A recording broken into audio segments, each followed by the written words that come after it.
준비해 주시기 바랍니다.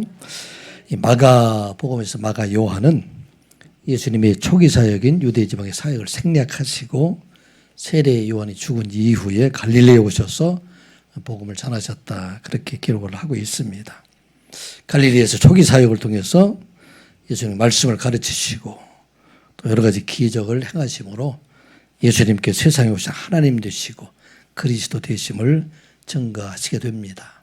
또 이어지는 유대의 종교 지도자들과의 논쟁을 통해서 예수님께서 세상에 계신 하나님의 권위를 가지신 분이시다, 그리스도이심을 나타낸 말씀을 기록을 하고 있습니다. 오늘 이어지는 말씀은 예수님께서 초기에 갈릴리 지방에서 유대 지도자들과 논쟁을 벌인 5가지의 논쟁 가운데 3번째 논쟁이 됩니다. 첫 번째 논쟁은 예수님께서 죄를 사해 주시는 권세를 가지신 하나님이시다 하는 것을 나타내시는 그런 논쟁이 됩니다. 오늘 갈릴리 지방을 다니시면서 복음을 전하시던 예수님께서 사역의 본부가 되시는 가버나움에 돌아오셨을 때에 그때 많은 사람들이 예수님께 이렇게 몰려오게 됩니다. 너무나 많은 사람들이 몰려오게 되고 있기 때문에 예수님께 가까이 나갈 수 없는데 그때 한 중풍병자가 4사람의 손에 이렇게 들려가지고 왔는데 예수님께로 나갈 수가 없었어요. 그래서 그 4사람이 이스라엘의 지붕을 이렇게 뜯을 수가 있고, 지금으로 얘기하면 서라부집처럼 되어 있기 때문에 그래서 그 지붕을 뜯고 이 4사람이 이 한 사람 지금 중풍병자를 달아서 내리게 됩니다. 그 중풍병자에게 예수님께서 하신 말씀이 작은 자여 내 죄 사함을 받았느니라, 그렇게 선언을 합니다. 이 광경을 지켜보고 있던 그 앞에 있던 서기관들이 말하기를 이 사람은 누구인가, 참으로 참남하다. 하나님 한 분 외에는 누가 죄를 살 수가 있겠느냐, 그렇게 생각하고 있을 때 그를 향해서 예수님께서 묻습니다. 내 죄 사함을 받았느니라 하는 말을 하고 일어나서 내 상을 가지고 걸어가는 말 중에서 어느 것이 쉽겠느냐 묻습니다.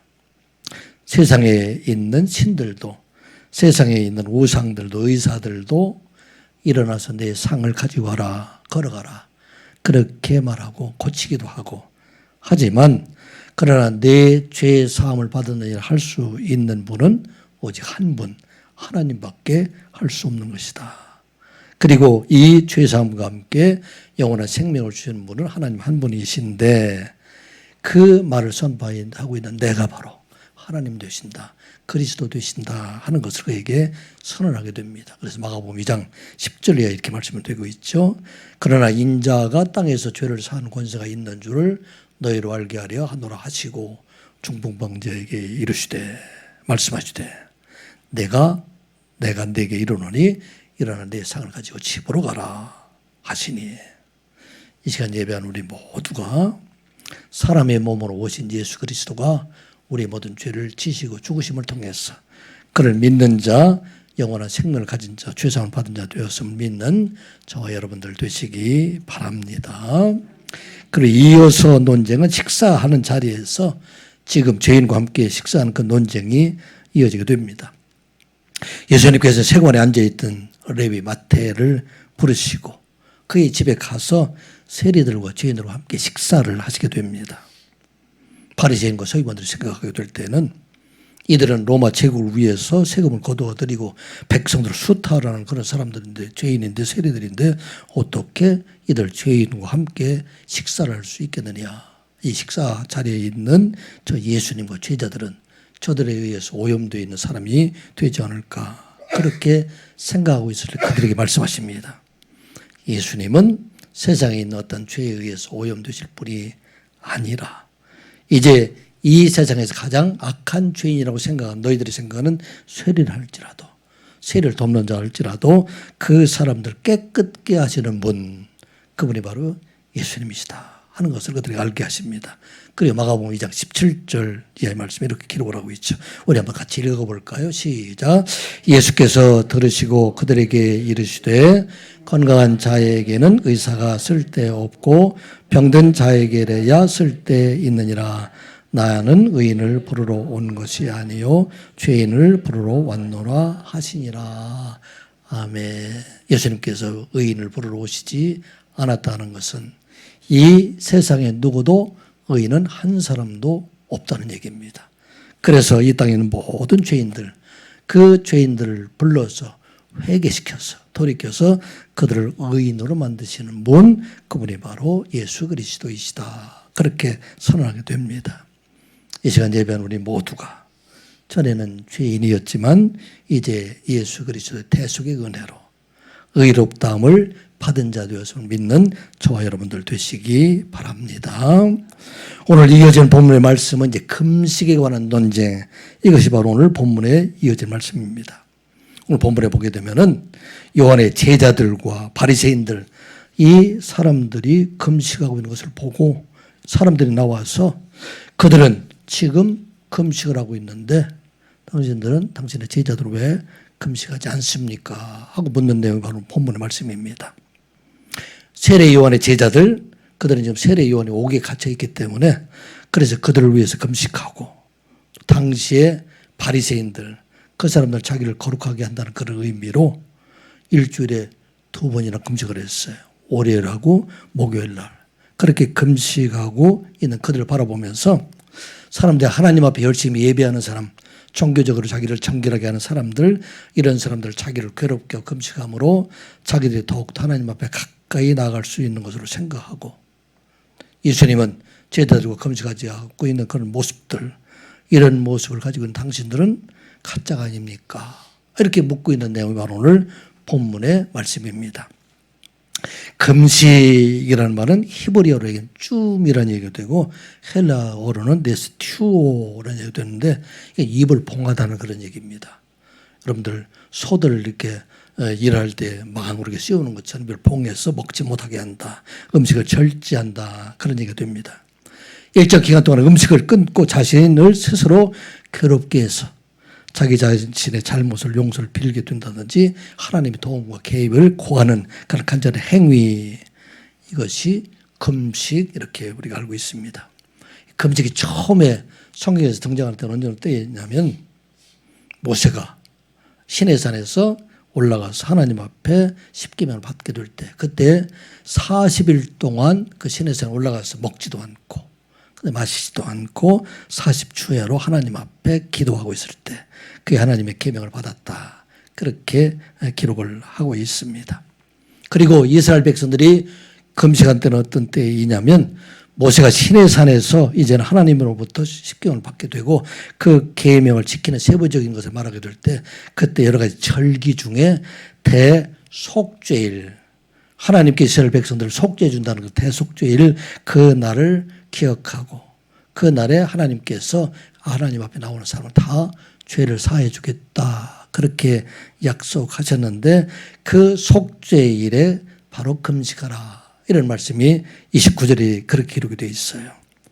너희는 영원히 이 규례를 지킬지니라. 일곱째 달 곧 그 달 10일에 너희는 스스로 괴롭게 하고 아무 일도 하지 말되 본토인이든지 너희 중에 거류하는 거류민이든지 그리하라. 30절 말씀 같이 보겠습니다. 시작. 이 날에 너희를 위하여 속죄하여 너희를 정결하게 하리니 너희의 모든 죄에서 너희가 여호와 앞에 정결하리라.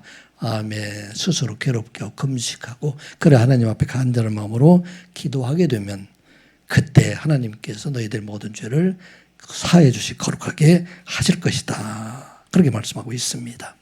그래서 대속죄일들이 되면 이스라엘 백성 전부가 다 하나님 앞에 금식하고 자기의 죄를 고백하고 자기 모든 죄를 사해 주실 것 하나님 앞에 구하는 그런 금식이 있습니다. 또 구약시대에 여러 가지 금식이 있게 되는데 이 금식의 때는 나라에 어려움들이 있을 때 그때 모든 백성들이 다 회개하고 자기의 잘못을 하나님 앞에 아뢰는 그 방법으로 괴롭게 하는 금식하는 경우가 많이 있는데 사사시대에 이방 민족으로 어려움을 당하게 될 때 온 이스라엘 백성이 하나님 앞에 금식하기도 하고 이스라엘 왕조 시대에도 또 여러 가지 어려움이 있어 하나님 앞에 금식하고 특별히 포로 시대 이때 국가의 비상적인 시기 온 국민들이 다 금식했다. 그렇게 기록을 하고 있습니다. 그래 바벨론에 의해서 그들이 포로가 된 이후에는 이스라엘 백성들 1년에 대속제일 7월 10일 날 이때만 금식하는 것이 아니라 1년에 4번 금식을 하게 됩니다. 스가랴 8장 19절에 보게 되면은 여기 넷째 달의 금식과 또 다섯째 달의 금식과 일곱째 달의 금식과 열째 달의 금식이 된다. 나중에 이 날들이 다 하나님 앞에서 편해서 축제의 날이 된다고 그렇게 말씀을 하고 있는데 바로 금식이 4번을 하고 있는데 이것은 바벨론의 포로 되는 그 과정과 연결이 되어 있습니다. 그래서 맨 뒤에 있는 열째 달 이때 금식하는 것은 느부갓네살 왕이 바벨론에게 포위했을 때 그때 그 날을 생각하고 금식하게 되고 넷째 달의 금식 맨 위에 나와 있는 것은 그때는 언제이냐면 예루살렘 성벽이 느부갓네살을 위해서 뚫린 날 그때 넷째 달의 금식이 돼요. 다섯째 달의 금식은 언제냐면 예루살렘 성전이 무너져가지고 이제 그 안에 예루살렘 성전이 다 불타게 됐을 때 그때 다섯째 달의 금식이 되고 일곱째 달의 금식은 유다 총독이었던 그다리아가 살해되었던 때 그때를 생각하며 금식하고 있다는 얘기입니다. 유대인들이 바벨론에 의해서 멸망당한 그 아픔을 생각하고 그때 이 모든 것에서 하나님 앞에 간절한 마음으로 기도하면서 구원해 줄 것을 구하면서 그들이 금식하고 있었다는 것을 보게 됩니다. 이 당시에 바리새인들은 로마의 속국을 있는 그들 자신을 생각하며 자기들이 이방 민족에 의해서 이 어려움 당한 것은 자기들의 죄 때문이다 생각하고 그래서 이들은 더 많이 금식을 하게 됩니다. 그래서 일주일에 이 당시에 다른 사람들은 1년에 5번 정도 되잖아요. 대속죄일 그리고 4월, 5월 그 다음에 7월과 10월 이렇게 금식하는데 이 사람들은 일주일에 2번씩 월요일과 하고 목요일 날 금식을 하고 있습니다. 이렇게 금식하고 있는데 예수님께서 제자들과 함께 세리 레위의 집에 들어가서 그곳에서 잔치하고 먹고 마시고 하는 그런 모습들을 보면서 아마도 원망하는 말로 지금 이때가 잔치하고 즐거워할 때인가 오히려 로마 총독의 통찰이 있는 때 우리는 슬퍼하고 이렇게 금식해야 될 때가 아닙니까 하고 묻는 것이 바로 오늘 본문에 있는 말씀입니다. 이들에 대해서 예수님께서 가르치는 말씀으로 우리가 금식해야 될 때도 있지만 기뻐해야 될 때가 있다. 어떤 때 우리가 기뻐하고 어떤 때 우리가 금식해야 되는가 이것을 가리키는 말씀 이것이 바로 오늘 본문의 말씀입니다. 우리 성도들은 죄사함과 구원을 주시는 복음으로 인해서 항상 기뻐하는 자가 되라 하는 말씀입니다. 예수님께서 세상에 오시는 것은 바로 우리의 모든 죄를 사해 주시기 위해서 오셨고 또 이 죄사함뿐만 아니라 예수 그리스도 안에 있는 영원한 생명을 주시기 위해서 세상에 오셨기 때문에 예수님께서 함께 있는 지금 이때는 금식할 때가 아니라 우리는 하나님 앞에 잔치하고 기뻐해야 될 때이다 하는 것을 말씀하고 있습니다. 이 말씀을 통해서 우리에게 주시는 말씀은 이 시간 구원받은 하나님의 백성 우리는 이제 예수 그리스도 안에 죄사함 받고 영원한 생명을 얻은 자 되었기 때문에 이 땅 위에 살아갈 동안에 항상 기뻐하고 항상 감사하는 자가 되라 말씀하고 있습니다. 오늘 18절 말씀, 19절 말씀 같이 보겠습니다. 시작.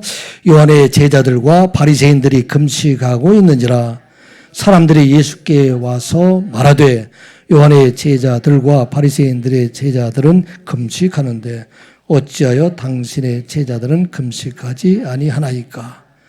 예수께서 그들에게 이르시되 혼인집 손님들이 신랑과 함께 있을 때에 금식할 수 있느냐?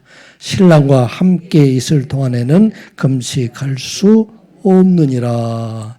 아멘. 예수님께서 세상에 오셔서 지금 복음을 전하고 있는 이 때는 바로 혼인잔치와 같은 그러한 때인데 신랑 대신 예수께서 세상에 오셔서 신부 대신 우리와 함께 영원한 기쁨을 지금 전하고 있는 이 때가 금식할 때가 아니다. 그렇게 말하고 있어요.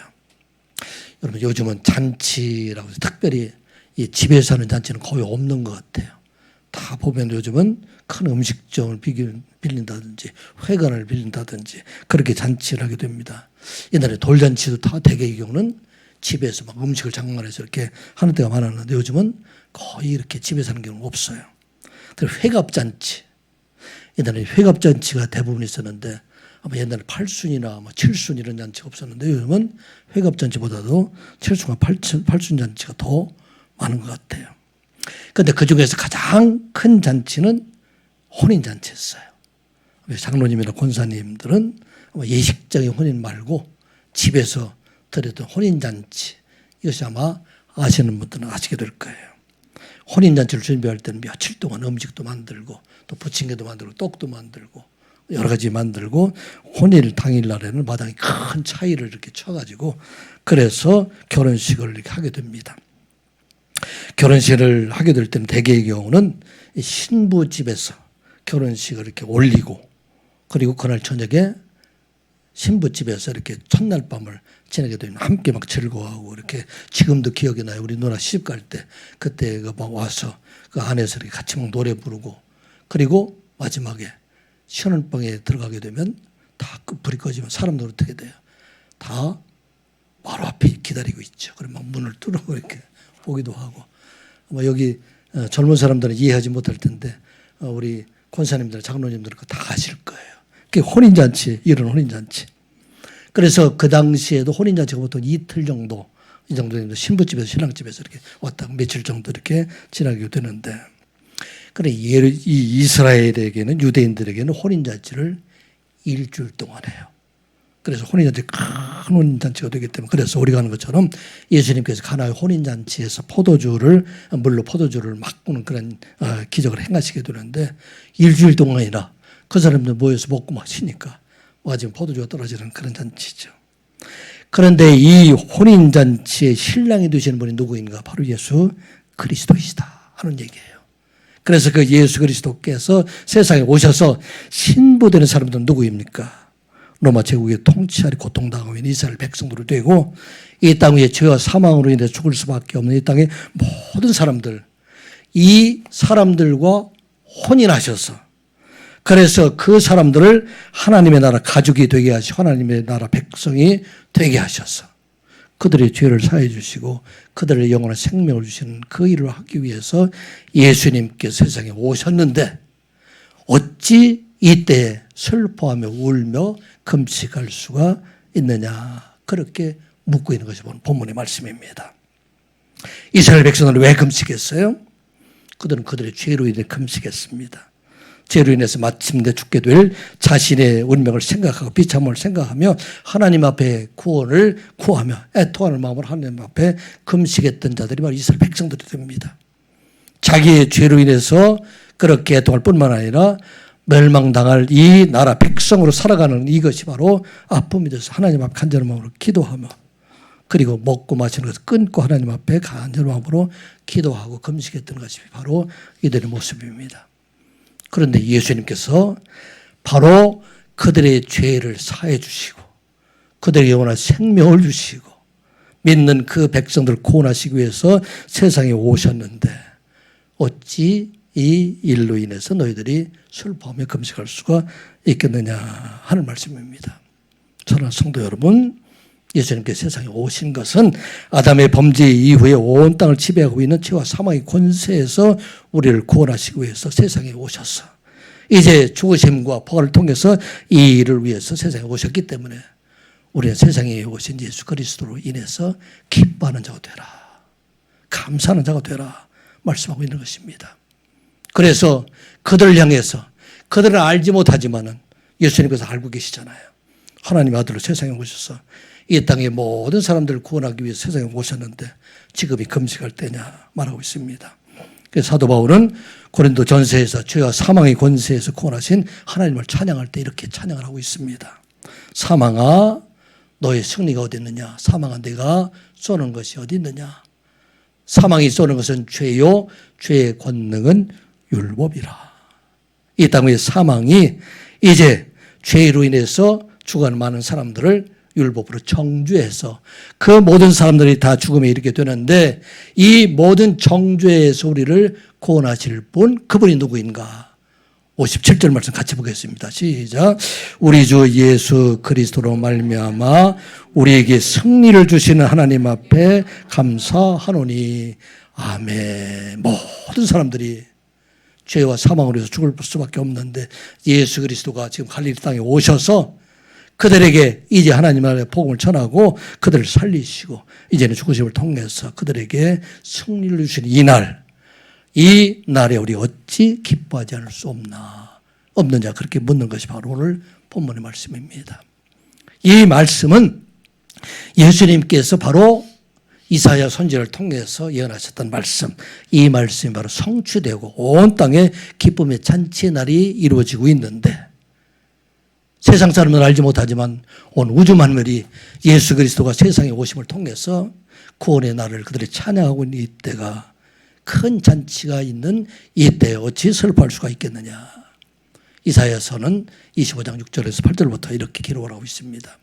이때는 이스라엘이 아수르에서 큰 고통을 당하고 얼마 후에는 바벨론에서 멸망당할 이스라엘 나라. 그런데 이 나라가 멸망을 당하게 되지만 때가 이르면 메시아가 세상에 오게 되면 이제는 이 땅이 큰 잔치를 벌이고 사망과 죄의 권세에서 그들을 이기게 할 것이다 하는 것을 예언한 그 예언이 예수 그리스도를 통해서 갈릴리에서 지금 성취되었다 그 말하고 있습니다. 이사야서 25장 6절 8절 말씀 우리 한번 같이 읽어볼까요? 시작.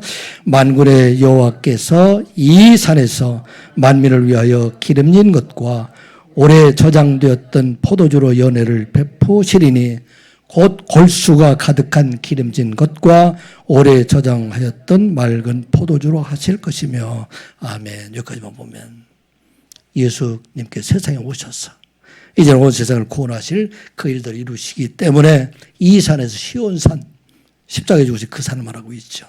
그래서 그 산에서 큰 잔치가 베풀어지게 될 것이다. 그래서 이 예수께서 하시는 일들은 어떤 일입니까? 모든 민족의 얼굴을 가리개와 열방 위에 덮인 덮개를 지으시며, 얼굴을 가리개와 열방을 덮개는 무엇입니까? 사망을 말하고 있어요. 모든 사람들이 다 죽음에 되지만 그런데 이 사망을 멸하실, 어떻게? 십자가를 통해서, 부활을 통해서 사망을 멸하실 그분이 지금 이곳에 오셨다. 8절 말씀 같이 보겠습니다. 시작. 사망을 멸하실 것이라 주 여호와께서 모든 얼굴에서 눈물을 씻기시며 자기 백성의 수치를 온 천하에 제하시리라 여호와께서 이같이 말씀하셨느니라. 아멘. 바로 이 일이 예수 그리스도께서 세상에 오심을 통해서 이제 이 일이 갈릴리 땅에 이루어지고 있는데 어찌 이 일로 우리가 슬퍼하며 금식할 수 있겠느냐 하는 말씀입니다. 사랑하는 성도 여러분, 우리는 예수 그리스도 안에서 영원한 생명을 얻은 자 되었음을 믿는 여러분들 되시기 바랍니다. 우리가 세상 살아나갈 동안에 우리가 여전히 아픔과 슬픔과 고통과 어려움과 이런 일이 끊임없다 할지라도 예수 그리스도 안에서 우리들에게는 이제는 영원한 생명이 준비되었기 때문에, 그래서 우리는 어떤 상황이라 할지라도 이제는 기뻐하는 자가 될 수 있다 말씀하고 있습니다. 지금 이스라엘 백성들이 로마 제국의 식민지 아래 살아간다 할지라도 이 세상에 오신 예수 그리스도, 그 예수 그리스도께서 이제는 이 로마 제국의 속박뿐만 아니라 온 세상 모든 죄의 사망 권세에서 우리를 이기시는 분이 되기 때문에, 그래서 그를 인해서 기뻐하는 자가 되라 말씀하고 있습니다. 그래서 야고보서도 우리에게 이렇게 기록을 하고 있습니다. 야고보서 1장 2절과 4절 말씀 우리가 한번 같이 보겠습니다. 시작. 내 형제들아 너희가 여러 가지 시험을 당하거든 온전히 기쁘게 여기라. 여기까지 보겠습니다. 내 형제들아 너희가 여러 가지 시험을 당하거든, 하나님께서 그 시험을 제거해 준다고 말하지 않았어요. 그 시험을 없이 해준다고 얘기하지 아니하고 그 시험을 온전히 기쁘게 하라. 그 시험 가운데서도 기뻐하라 말씀하고 있습니다. 왜냐하면 이 시험을 통해서 하나님께서 하시는 일은 무엇을 하십니까? 3절과 4절 말씀 같이 보겠습니다. 시작. 이는 너희의 믿음의 시련이 인내를 만들어내는 줄 너희가 알미라. 인내를 온전히 이루라. 이는 너희로 온전하고 구비하여 조금도 부족함이 없게 하려 함이라. 아멘. 이 땅에 살아갈 동안에 이 세상에 사는 모든 사람들이 기쁜 일이 많습니까? 슬픈 일이 많습니까? 어때요, 여러분들? 기쁜 일이 많습니까? 슬픈 일이 많습니까? 세상은 많은 사람들은 기쁨은 잠깐이고 슬프고 어려운 일 참 많이 있습니다. 쉬운 일이 많아요. 어려운 일들이 많아요. 쉬운 일보다 어려운 일이 참 많지 않습니까? 고통이 많아요. 아니면 평화로운 때가 싸움이 많을까요? 참으로 싸우고 힘든 그런 일들이 많이 있는데 이때에 우리는 어떻게 해야 되느냐? 온전히 기뻐하는 자가 되라 하는 말씀입니다. 왜 기뻐할 수가 있을까요? 이 모든 과정을 통해서 우리로 하여금 온전히 구비해서 조금도 부족함이 없게 하려 합니다. 어떻게? 하나님께 나아간 우리가 조금도 부족함이 없게 하시기 위해서 이 모든 과정 속에 하나님 함께 하시는 하나님이시다 하는 말씀입니다. 이 일을 위해서 갈릴리 땅에 예수님께서 오셨는데 어찌 우리가 금식하고 슬퍼할 수 있느냐. 모든 사람들이 기뻐하라 하는 말씀입니다. 이 시간 예배하는 우리 모두가 갈릴리 땅에 오신 예수 그리스도를 생각하며 그 예수님을 바라보며 영원한 생명을 주신 주님을 바라보며 항상 기뻐하고 항상 감사하며 살아가는 여러분들 되시기 바랍니다. 자, 이와 같이 영원한 생명과 기쁨을 얻은 자들 우리는 또한 기뻐할 뿐만 아니라 남을 위해서 우는 자가 되어야 된다. 형제와 이웃을 위해서 슬퍼하는 자가 되어야 한다 말씀하고 있습니다.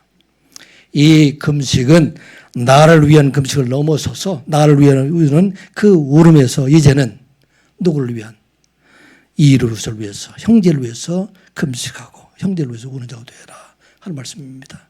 왜 그럴까요? 나이가 금식하고 내 죄에 대해서는 예수님께서 예수 그리스도를 통해서 우리는 구원받은 자가 되었기 때문에 이제는 그 은혜에 감사하며 나를 위해 우는 자를 넘어서서 남과 이웃을 위해서 울고 그를 위해서 금식하는 자가 되라 말씀입니다. 19절 말씀 20절 말씀 같이 보겠습니다. 시작.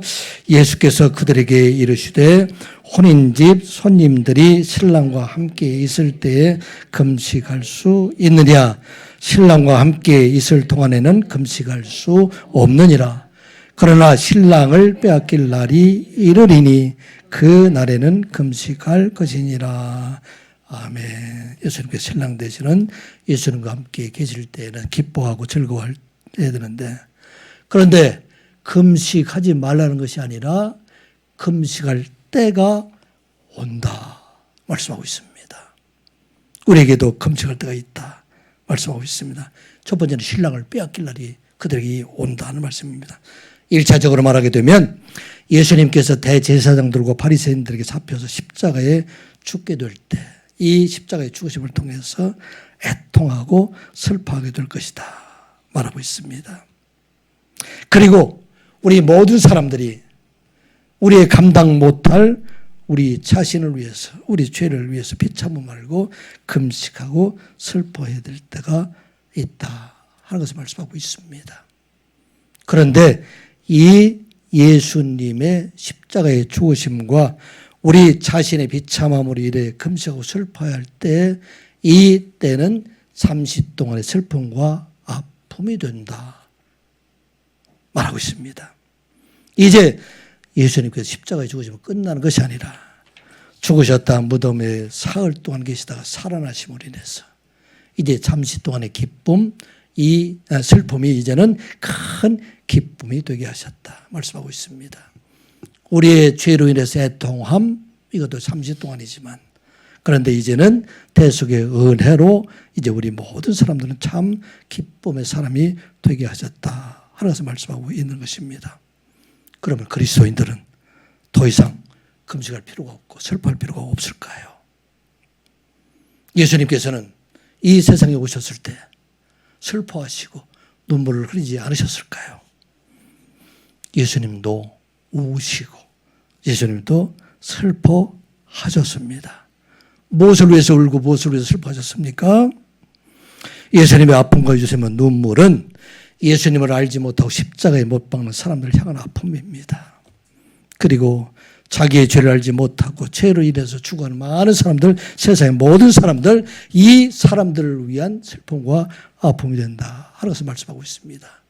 내가 십자가에 지는 것이 눈물 나는 것이 아니라 이제 아직도 죄를 알지 못하고 그리고 이 죄로 인해서 죽어갈 수밖에 없는 세상의 많은 사람들, 내가 아니라 다른 사람들을 위해서 슬퍼하고 애통한다 하는 말씀입니다. 그래서 예수님께서 십자가를 지고 가실 때 수많은 여인들이 따르며 울게 될 때 그들 향해서 하신 말씀이 바로 누가복음 23장 28절에 있는 말씀입니다. 같이 보겠습니다. 시작. 예수께서 돌이켜 그들을 향하여 이르시되 예루살렘의 딸들아 나를 위하여 울지 말고 너희와 너희 자녀를 위하여 울라. 아멘. 십자가에 죽으신 예수 그리스도, 이 예수 그리스도는 사흘 만에 다시 살아납니다. 그래서 나를 위해서 우는 것이 아니라 너 자신을 위해서 울라. 너 자신 누굽니까? 죄로 인해서 죽을 수밖에 없는 자신을 위해서 울고 또 세상에 있는 너희 자녀들, 너희 자녀뿐만 아니라 세상의 모든 사람들, 하나님을 알지 못하고 죽어갈 수밖에 없는 그 많은 사람들, 이 사람들을 위해서 우는 자가 되라 하는 말씀입니다. 이게 오늘 우리에게 주신 말씀이에요. 여러분들 초상집에 가면 누가 제일 많이 슬퍼요? 우는 사람이 누굴까요? 그 사람들이 대개 죽은 사람을 울까요? 자기를 위해서 울까요? 초상집 많이 다녀본 사람들, 막 큰 소리에 애통하는 사람들 보게 되면 그 사람들이 죽은 망자를 위해서 울까요? 자기 자신을 위해서 울까요? 망자를 위해서 울고 착한 사람은 그렇게 울어요. 근데 대개의 경우는 자기 원통한 사람이 많이 울어요. 자기를 위해서 우는 사람도 참 많이 있는 거예요. 참 우리 사는 것이 기구하고 여러 가지 일들. 근데 오늘 우리에게 주신 말씀, 우리 그리스도인들은 그것을 넘어가라는 얘기예요. 나 자신을 위해서 넘어가는 이제는 나뿐만 아니라 이 땅 위에 있는 다른 사람들, 많은 어려움을 당하고 있는 사람들, 이 세상에 내가 고통당한 것처럼 더 큰 고통을 당하고 있는 많은 사람들, 그 사람들을 위해서 우는 자가 되라. 이게 오늘 우리에게 주신 말씀입니다. 참으로 애통하는 자, 그 사람은 어떤 사람입니까? 그 사람은 남의 아픔을 아는 사람들이에요. 여러분들 왜 싸워요? 내 아픔밖에 모르니까. 그래 내가 제일 원통한 사람이고 내가 제일 많이 아픈 사람처럼 보이는데, 그런데 나보다 더 어려움 당하고 고통 당하고 있는 사람들 세상에 많이 있다는 것을 알고 예수님께서 바로 그들을 위해서 우신 거예요. 예수님께서 자신을 위해서 오신 것이 아니라 금식해야 된다면 이 금식은 바로 나를 넘어서 온 세상 모든 사람들을 위한 그런 금식이 되어야 된다 하는 말씀입니다. 요즘 새벽 기도에 사무엘의 말씀을 이렇게 나누고 있습니다. 이 말씀을 전하면서 이 말씀이 생각나서 여러분들에게 전합니다. 헤브론에서 하나님과 유다 지파에서 기름 부음 받은 다윗 왕조가 있고 또 마하나임에서는 아브넬에 의해서 세워진 이스보셋 왕조가 세워져 서로 처음에는 7년간 이렇게 대립하며 서로 싸우고 있게 되는데 나중에 처음에는 아브넬과 이스보셋이 하나가 되어서 이렇게 다윗의 왕조를 대적하게 되는데 나중에 리스바의 일로 사울의 첩이었죠. 이 일로 인해서 아브넬과 또 이스보셋이 서로 갈라서게 돼요. 그때 이제 아브넬이 이제는 자기가 이스라엘 많은 사람들을 다 데리고서 다윗에게로 이제는 귀화하겠다. 그렇게 다윗에게 전가를 하게 되니까 다윗이 그에게 하나 이렇게 전제 조건으로 내건 것이 있어요. 다윗이 자기 전처이었던 미갈을 데려와라. 그렇게 말을 합니다. 미갈은 누구죠? 사울왕의 딸이에요. 그래서 미갈을 자기 아내로 삼기 위해서 블레셋 사람들의 포피 200을 가지고 사람 200명을 죽이고 그렇게 얻었던 그런 아내이고, 사울이 죽이려 할 때 사울의 생명을 살려준 사람이 바로 미갈입니다. 그래서 아마 다윗은 이 미갈에 대한 많은 그리움들이 있었고, 이 미갈을 데려옴으로 인해서 사울 왕후는 물론 그다음에 온 이스라엘 백성들의 마음을 다 나눠 묶는데 꼭 필요한 일이 바로 미가를 데려와라. 그렇게 말을 하고 있습니다. 잘한 일일까요? 잘하지 못한 일일까요? 어떻게 생각할까요? 여러분들은 잘하는 일을 잘못한 생각할까요? 새벽기도에 들으신 분 알아요. 자, 이 다윗은 자기의 아픔을 알지만은 이 미가를 함께 결혼생활에 있던 발디엘 아픔은 몰라요. 자기는 이 미가와 한 1년 정도 살았는데 발디엘과 살았는 이미 20년이 지났어요. 그래서 거기 한참 살아고 있는데 그래서 이 미가를 빼앗긴 발디엘은 울며 울며 그들을 쫓아왔다. 그래서 그를 쫓아버렸다. 그렇게 말하고 있습니다. 어쩌면 세상 모든 사람들이 다윗 같지 않을까 생각합니다. 내 원통함을 알고 내 아픔을 알고 그건 아는데 발디엘 아픔은 몰라요. 그렇기 때문에 그를 빼앗아 오는 이런 과정들. 오늘 우리에게 주신 말씀은 나를 위한 아픔을 넘어서 진실로 다른 사람을 위한 아픔을 위해서 애통하는 자가 되라. 내 아픔이 아니라 남편을 위한 아픔을 내가 알게 하고 내 아픔이 아니라 아내를 위한 아픔을 내가 알고 그를 위해서 금식하는 자가 되어야 된다. 내 아픔이 아니라 내 자녀들을 위한 아픔을 알고 내 아픔을 넘어서 형제들에 대한 아픔을 아는 사람들이 되어야 된다 하는 말씀입니다. 내 아픔을 넘어서서 심지어는 나의 대적한 원수의 아픔도 아는 자가 되어야 된다 하면서 말씀하고 있어요. 세상에 많은 사람들이 다 내 아픔만 알아. 나만 최고 아픈 사람. 그렇게 애통하고 있는데 그 애통을 넘어서게 될 때 이게 진실로 우리에게 요구하신 하나님의 금식이다 하는 말씀입니다. 우리나라의 최고의 지성으로 불리는 이여론 교수가 마지막 말에 그가 자기가 손수 이렇게 쓴 책이 한 권 있는데 그 안에 많은 저서를 썼는데 그가 마지막으로 남긴 책이 눈물 한 방울이라는 그런 책을 남겼어요. 그분이 마지막으로 결론적으로 세상의 모든 것 가장 귀한 것 눈물을 흘릴 줄 아는 사람이 진짜 사람이다. 한 방울. 그런데 이 눈물은 나를 위해서 흘리는 눈물이 아니라 남을 위해서 흘리는 눈물. 이것이 가장 진짜 하나님의 사람이고 하나님의 마음이다 하는 말하고 있습니다. 예수님의 눈물이 바로 그 눈물이에요. 예수님은 자기 원통함으로 해서 내가 십자가에서 죽는 것이 그 원통함으로 흘리는 눈물이 아니라 이 땅의 모든 사람들, 이 사람들의 구원을 위해서 흘리는 눈물, 그 눈물이 바로 우리 성도들의 눈물이 되어야 된다 하는 말씀입니다. 이 시간 예배하는 우리 모두가 눈물을 흘릴 줄 아는 여러분들 되시기 바랍니다. 나를 위한 눈물을 넘어서서 이제는 내 아내를 위해서 울고 내 남편을 위해서 울고 자녀들을 위해서 울고 이웃과 형제들을 위해서 더 나아가서 내가 미워하고 있는 그 사람 그를 위해서도 우는 여러분들 되시기를 주님의 이름으로 축복합니다. 이러한 사람을 가지고 있는 사람들은 어떤 사람인가? 이제는 그리스도의 생명을 가진 자로 살아가는 자가 된다 하는 말씀입니다. 이 시간 여러분들의 마음 속에 이제 예수 그리스도의 복음을 통해서 생명을 가진 자 되었다 하는 우리가 기억하고 생명을 가진 자로 살아갈 것을 말씀하고 있습니다. 그래서 금식의 말씀을 통해서 최종적으로 결론적으로 말씀하고 있는 것이 바로 율법과 복음의 차이에 대해서 말하고 있어요. 율법이 무엇이고 자 이들은 율법에 의해서 금식을 구하고 있는데 예수 그리스도는 지금 복음에 의해서 모든 사람들의 생명을 주는 것 이것을 말하고 있는데 21절과 22절 말씀 같이 보겠습니다. 시작. 생배 조각을 낡은 옷에 붙이는 자가 없나니 만일 그렇게 하면 귀한 새 것이 낡은 그것을 당겨 헤어짐이 더하게 되느니라. 새 포도주를 낡은 부대에 넣는 자가 없나니 그렇게 하면 새 포도주가 부대를 터뜨려 포도주와 부대를 버리게 되느니라. 오직 새 포도주는 새 부대에 넣느니라. 아멘. 예수님께서 여기 보면 생배 조각, 새 포도주 이것은 바로 복음이다 말하고 있습니다. 낡은 옷, 낡은 포도주, 낡은 가죽은 바로 율법이다 하는 것을 말하고 있습니다.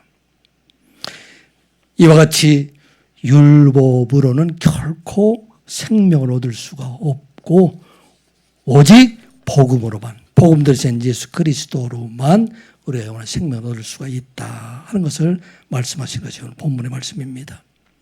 유대인들은 왜 그들이 금식해요? 왜 그들의 정결법을 지키고 왜 율법을 지키고 있습니까? 자기 마음을 거룩하게 하기 위해서, 자기를 더럽히지 않기 위해서.